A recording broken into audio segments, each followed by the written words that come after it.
Okay, welcome everybody. So things have changed yet again. And in this video right here, I want to talk about the details that came out this morning in regards to our monthly benefits and how this is going to impact all of our money, our benefits, our finances, how much we receive, how much we get to keep, and all the other details like that. So we're going to talk through a bunch of different details about this. I will break it all down for you, and we'll discuss all those details. Okay, so over the last several days here in separate live streams, I have been coming back saying, hey, gotta watch this data that comes out this morning. Well, it came out this morning. What is it?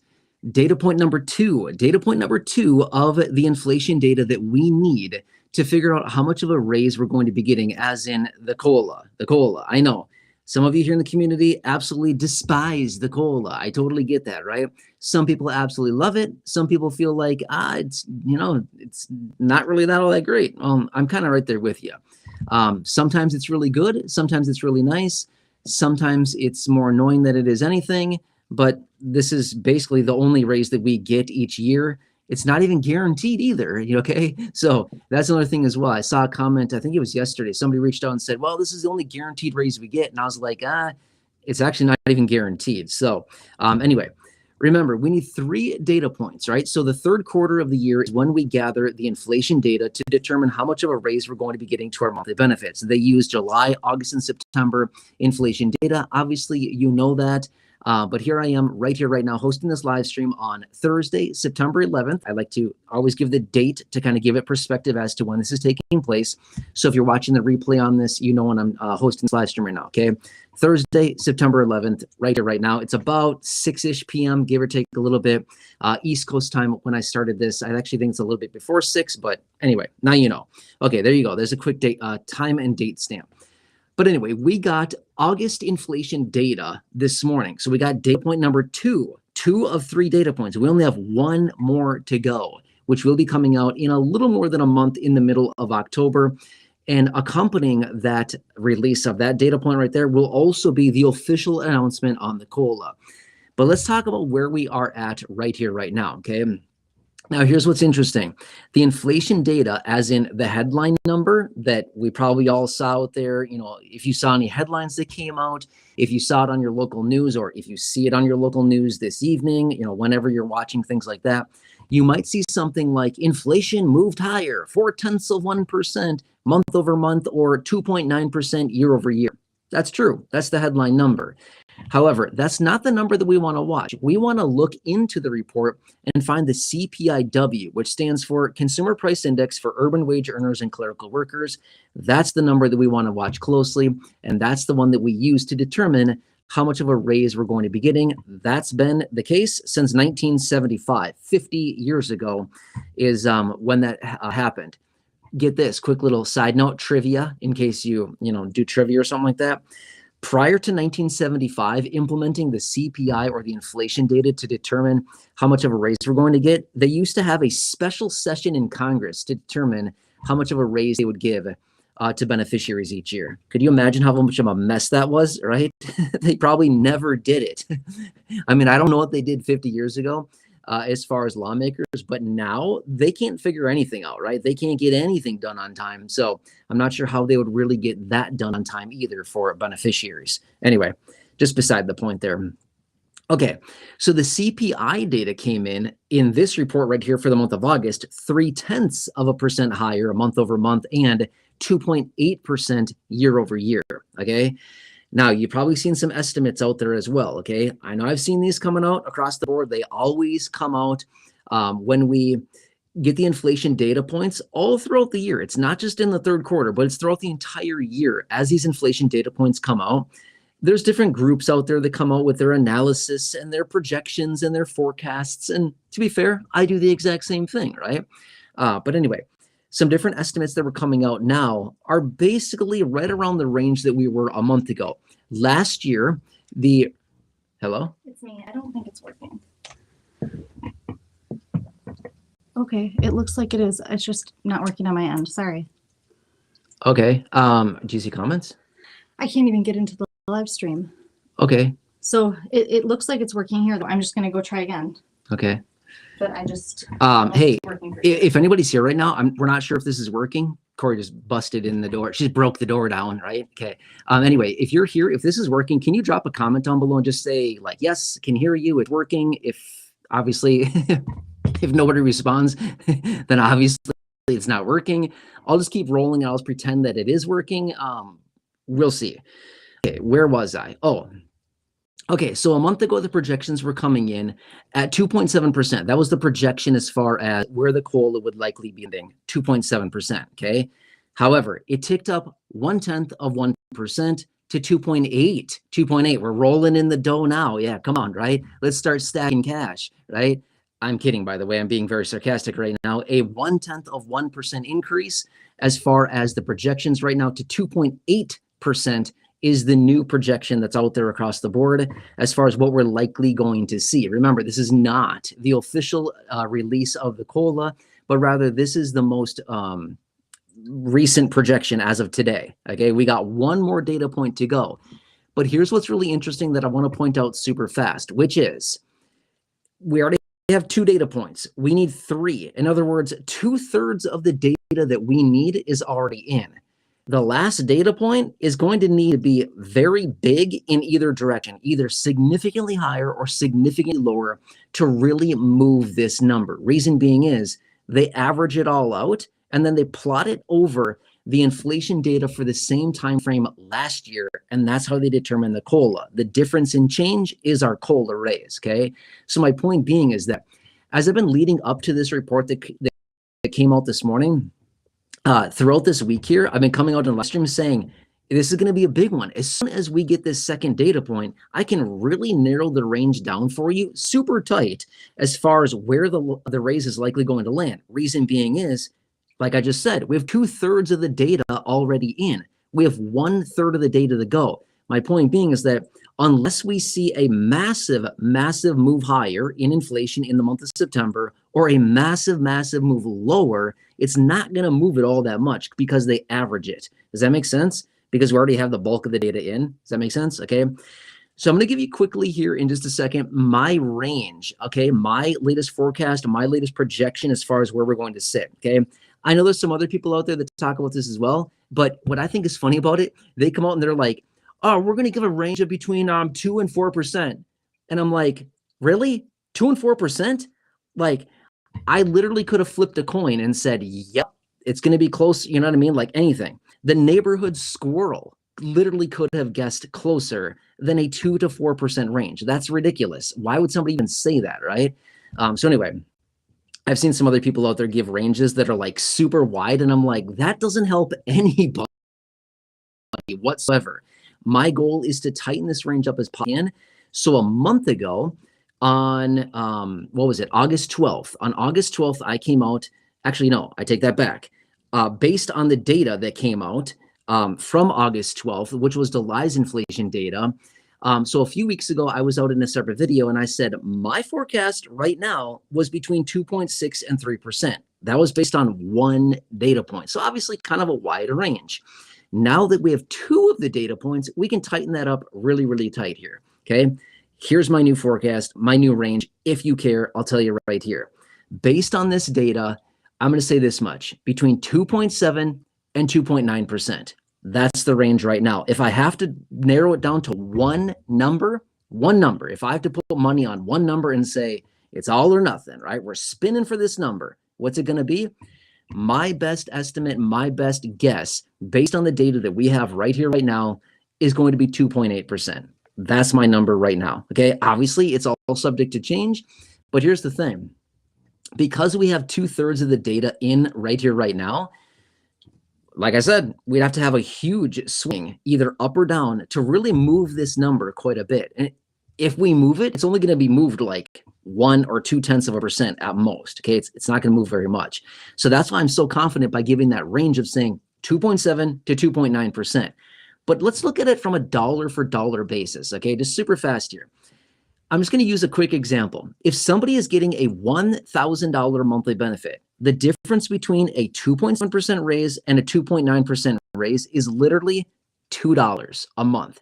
$2 a month. That's it. A $1,000 monthly benefit that is getting a 2.7% raise would get $27 a month. A $1,000 monthly benefit getting a 2.9% raise would get $29 per month, literally $2. So that, 0.2% difference, don't get me wrong, it's $2. We want it, but it's not going to be like a difference of $20 or $30 at all. Okay. That's the difference there. Now the average beneficiary as of last month, let me take that back. Let me clarify, I should say. The average Social Security retirement beneficiary as of last month was getting $2,006 a month. That's the average retirement benefit, $2,006 a month. Okay. So, and a 2.7% raise on that would be about $55, $55. That's it.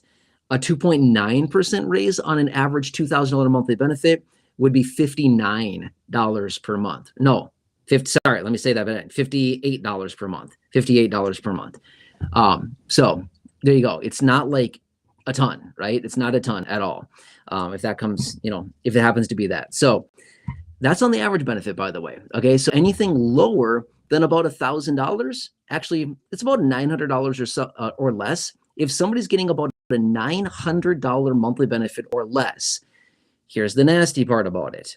Your raise will give you about nothing. Here's why. You've heard me say this before in other videos.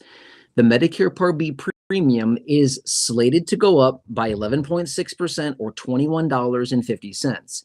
So about a $900 monthly benefit, getting a, call it 2.7-ish% raise on that, it's going to be about $24, give or take a little bit. Okay. I'm just kind of rounding here for easy math purposes. Okay. About $24. So somebody getting a $900 monthly benefit, getting the COLA, call it 2.7%, 2.8, 2.9, again, right around there. It's going to be about $24. Again, give or take a few pennies there, right around that. Okay. And then the Medicare Part B premium being about $21.50. That person may see a $2 increase. That's nasty. Okay. That's really, really bad. Now, I've had some people reach out, not a ton, but I have had a couple questions reach out, people saying, my benefit's going to go down. My benefit's going to go down. I get, $800, $900, whatever dollars a month with the Medicare Part B premium. My benefit's actually going to go down next year. Now, there's actually a rule in place. I'll tell you, it's called the hold harmless rule. The hold harmless rule. Look it up if you want to. But basically what this does is it protects beneficiaries in the event of a benefit that is, again, $700, $800, $850, $600, whatever it happens to be. Something where a benefit basically gets a COLA. The COLA is completely removed or eliminated because of the Medicare Part B premium increase. In that case, they don't reduce somebody's benefit below what it was the prior year. Does that make sense? So for example, somebody's getting an $800 monthly benefit. Okay. The Medicare Part B premium, being $21.50. By the way, that's still subject to change. We have not had the official announcement on that yet. That's the projections as of right now.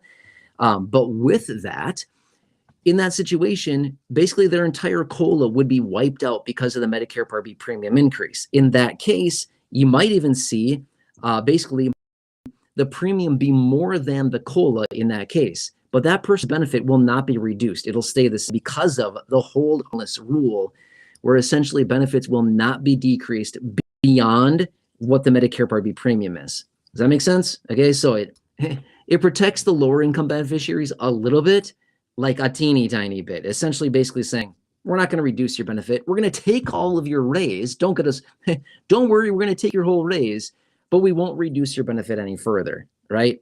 That's pretty bad. So, and then also there's the other part as well that I see comments about all the time. I see this all the time, which is we're going to get a raise to our benefit. It's going to increase our income. Therefore, my SNAP benefit will also be impacted. Yes, unfortunately, that will be impacted as well. Why? Remember, the way that they calculate how much you're going to be getting as a SNAP benefit, Supplemental Nutrition Assistance Program benefit, otherwise known as food stamp, some people call it EBT. The way that they determine your eligibility is basically your income as a percentage of the federal poverty line, right? So if your income goes up $20 a month or $25 or $30 a month, then they have to use that as a calculation, as in you have now a higher income, therefore you qualify for less SNAP. This is the reality of these programs. It's nuts. Which, by the way, do you remember about, was it a year ago or 2 years ago now? I don't remember. It was maybe a year ago. It was introduced a couple different times. There was a piece of legislation introduced, I think it was a year ago, could have been 2 years ago. They introduced it 2 separate times, maybe like 8 or 9 months apart. It was called COLA's Don't Count Act. Do you remember me talking about this from like a year ago? They had this. It was literally a super straightforward piece of legislation that simply stated, we're not going to reduce SNAP benefits, food stamp benefits, because of the COLAs to Social Security benefits. COLA's Don't Count Act. That's literally the name of the legislation, right? Guess what they didn't do? They didn't pass it. Like the most straightforward, easiest, clear-cut legislation. Let's not offset somebody's SNAP benefit because they got a COLA. Let's just not offset it. Why would we do that, right? When you add it all up and net it all out, as far as how much of a benefit raise people are getting because of the COLA, and then you net it out based on how much their benefits are reduced, they're literally right back at square one, right? They're literally right back to where they were from the previous year. They've gained nothing to account for the cost of living, right? And so many of you here in this community have reached out and said that. We all get it, but they have not passed it. It's so easy to do, but they didn't do it. Lawmakers, hooray for them, right? Yeah, exactly. By the way, I saw a headline about this the other day. They're negotiating a pay raise for themselves. I mean, seriously, right? The icing on the cake, right? So I couldn't read that article. I kind of passed over it. I was like, I'm not reading that right now. I'm not in the mood to read that, to figure out how much they're trying to give themselves a raise. But it sounds like it's kind of secretive as far as how much they want to jack up their pay. By the way, those lawmakers make a little under 200 grand a year. It's nuts, right? So not bad to be basically on vacation all the time. So, all right, anyway, I hope this helps you to kind of give you some perspective on what happened here. Leading up to this report, I said, hey, I'm going to come back in a separate live stream. I'll break it all down for you, give you the latest details, the latest forecasts, where we're at with all of this. That's where I'm at with this. And again, hang tight. I've got a lot of things going on right now. Super busy time of year, okay? Anyway, I want to throw this out there super fast as well. You got that phone number. Over 5,000 of you here in this community have called them. People are calling every single day that are calling that phone number right there to get free help with your Medicare plans. If you have not called yet, please do yourself a huge favor and call them to see what they will do for you, okay? Point being is that they have access to over 20,000 plans across the country. Like I said, about 5,000 of you here in this community have called that phone number to get some free help with your Medicare plans. Please take advantage of that. Just see what they have for you as far as what options you have, what better plan options are out there. Can you get better coverages? Can you have access to better offices or clinics or hospital systems? Can you get something with a lower premium or a lower deductible or lower copay or lower max out of pocket? Can you get prescription coverages covered? Can you get additional benefits along with your plan, like a gym membership? I talked about that in a live stream the other day. I had a plan a couple years ago. Actually, I had a couple different plans over the course of a couple different years. I got free gym memberships. I loved it. Silver sneakers. Yep, had that. Silver and Fit. Yep, I had that too. It was amazing. I loved it, right? Go to the gym all the time. Never paid for a membership. It was awesome. I loved it. It was like my favorite perk that I enjoyed about it, right? Free membership. So maybe that's not for everybody, but I really enjoyed it when I had it. I don't have that anymore, but I really enjoyed it when I had it. But otherwise, other benefits like maybe over-the-counter benefits, that's an option too. $0 premium plans, that's an option too. Grocery allowances, that's a big one. A lot of people are getting huge grocery allowances. That's a really cool one. One that my parents love. My parents have plans. One of them that they really love is the quarterly allowance that they get to spend on like activity equipment, like things that keep them active, like pickleball paddles and stuff like that, right? They love that. I don't know how much they get. I forget how much they said they get. I don't know, it's like a few $100s a year that they get to spend on like exercise equipment. And they're like, yeah, this is awesome, right? So they enjoy it. It's pretty cool. So my point being is that I don't know what plan is best for you. You got to call them. They will help you out with that 100% for free. But my point being is that take advantage of that. It's a free service. See what you can get. A lot of people are missing out and leaving so much money on the table. In fact, I had a video about, I'm going to say probably 2 months ago now. They allocate, when I say they, I mean insurance providers, get this, they allocate about $7 billion a year to over-the-counter grocery allowances and other benefits along with Medicare plans. About $7 billion a year they allocate. Guess how much of that money is actually spent that is literally given to seniors, but the seniors don't spend it? I'll tell you, $5 billion is not spent. Only $2 billion of $7 billion that they literally put available for seniors. They basically say, here, along with your plan, you get all this stuff.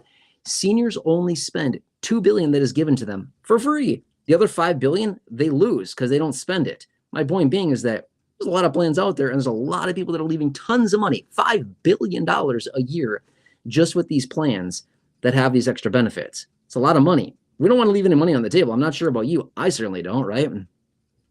By the way, I tell you all this all the time. I ask for discounts with everything. I literally bought something yesterday and I asked the dude for a discount and he gave it to me. Like, no arguing, basically no negotiation, on the phone with him. And he's like, have you called around to competitors? And I was like, yeah, I just got a quote from somebody else, came in quite a bit lower. And he's like, how much? And I told him, he's like, okay, I think we can do that. And I was like, okay, I wish I would have said we went lower, right? I wish I would have said the quote came in actually a bit lower, right? Yeah, exactly. My point being is ask. You got to ask, okay? I ask for a discount every single time because I've learned you ask for a discount and most of the time you're going to get something. It's nuts how often you get a discount. So I shock myself all the time how often I get discounts literally by asking. Same thing you can do right there. Call them, ask them, see what they've got for you, and just ask, okay? Quick little couple pro tips here that I want to tell you super fast.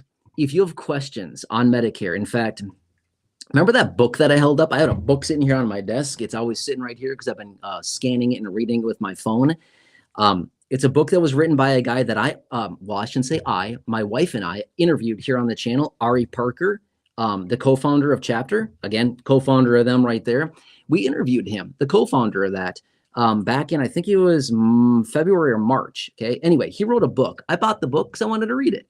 I gave it to my dad a couple of days ago. Actually, my parents, I should say, my mom and dad, I gave it to them. And they're reading that right now as well. So I would hold the book up right now. I don't have it because I gave it to my parents to read. But my point being is that really good stuff. There's a lot of information out there and it can be very, very confusing. If you have any questions on Medicare, just call them. Seriously, just call them and ask your questions. They'll help you with your questions. That's awesome. Next, in a little more than a month from now, annual enrollment is opening up. My point with that is 70 million seniors. 70 million seniors. That's a huge number of people are calling that phone number right there in about a month to get help with their Medicare, to make sure that they're properly covered, to get that free review. If you want to skip the line, call them now and establish that communication and get on their books. Seriously, you can jump the line by just calling them now and be like, hey, I just want to see what's out there for me now and possibly get on the books for annual enrollment. You get to jump the line then. If you wait, well, you can wait, but I'm saying you can jump the line and get ahead of everybody else if you just call them now, okay?